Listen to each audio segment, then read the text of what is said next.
Dear brothers and sisters, we must not forget that millions of people are suffering from poverty, injustice, and ignorance. We must not forget that millions of children are out of their schools.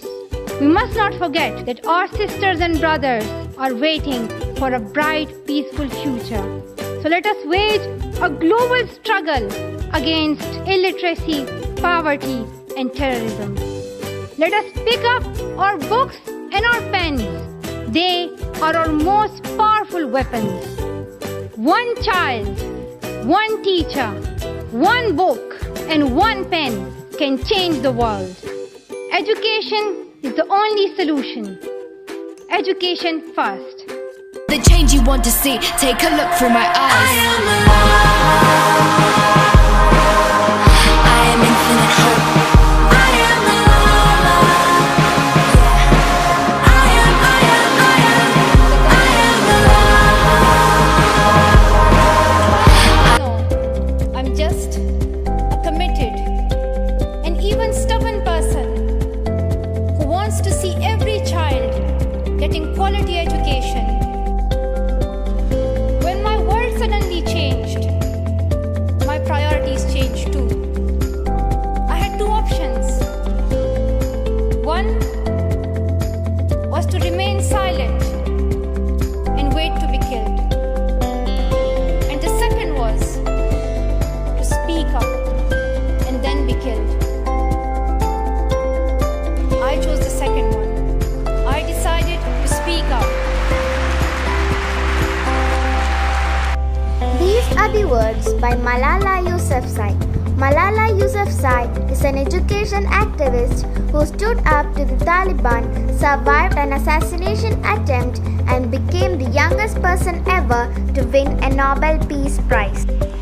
Malala Yousafzai was born on July 12, 1997 in Swat region of Pakistan. Her father, Ziauddin Yousafzai, and mother, Tur Pakai Yousafzai, gave her every opportunity a son would have starting from education. She has two brothers, Kushal and Atal.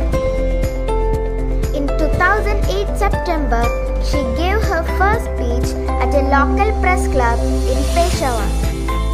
In 2009, she started blogging for the BBC using the pen name Gul Makan. On 24 November 2011, Malala was awarded Pakistan's first National Peace Prize.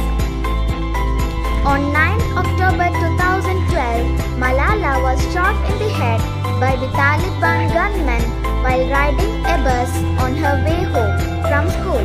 After 2 days, she was shifted from Pakistan to England in order to be treated at the Queen Elizabeth Hospital.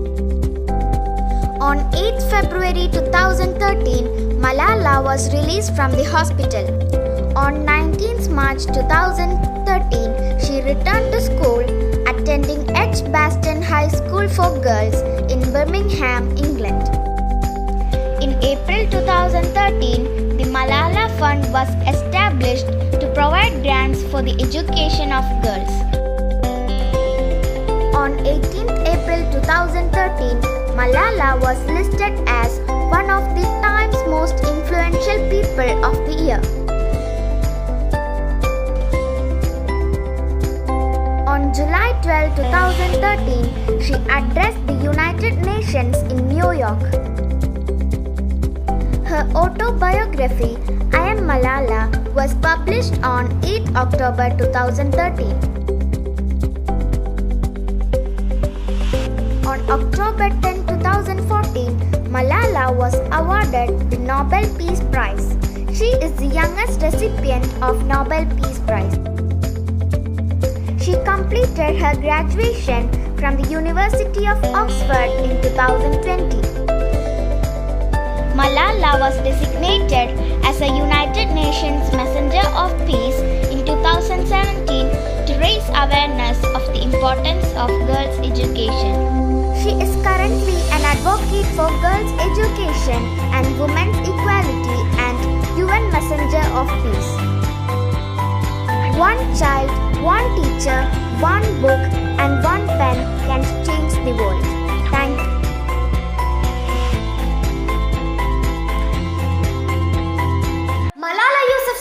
is not an individual, but a universal phenomenon. We were watching an excellent, beautiful presentation edited by Gauri B. Menon of grade 6. I raise my voice not so that I can shout, but so that those without a voice can be heard.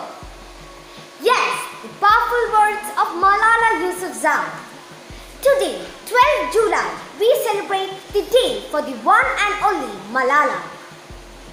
Here is our little one of grade 3, Hana Fatima, with a quote. Let's listen to her. I told myself, Malala, you have already faced death. This is your second life. Don't be afraid. If you are afraid, you can't move forward. We realize the importance of our voices when we are silent. One child, one teacher, one book, and one pen can change the world. When the whole world is silent, even one voice becomes powerful. We were scared, but our fear was not as strong as our courage. We can add books and pens, the most powerful weapon to our courage. Let's hear the essence of great well-known speech of Malala in the UN from Miss Tritiya Santosh. Dear fellows, today I'm focusing on women's rights and girls' education because they are suffering the most. There was a time when women activists asked men to stand up for their rights, but now we can do it by ourselves. I'm not telling men to stay away for speaking about women's rights. Rather, I'm focusing on women to be independent to fight for themselves. Dear sisters and brothers, now it's time to speak up. So today we call upon the world leaders to change their strategic policies in the favor of peace and prosperity. We call upon the world leaders that all the peace deals must protect women's and children's rights.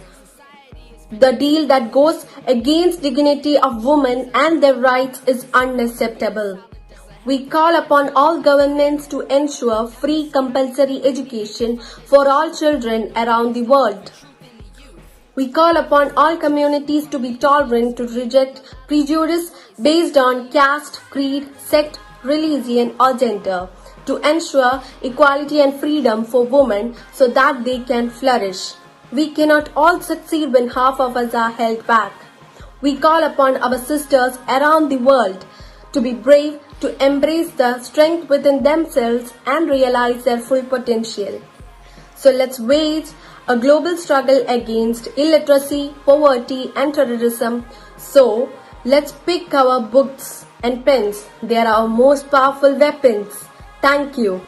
No matter what the obstacles, whether they be economic, cultural or social, everybody is entitled to equality education as a human right.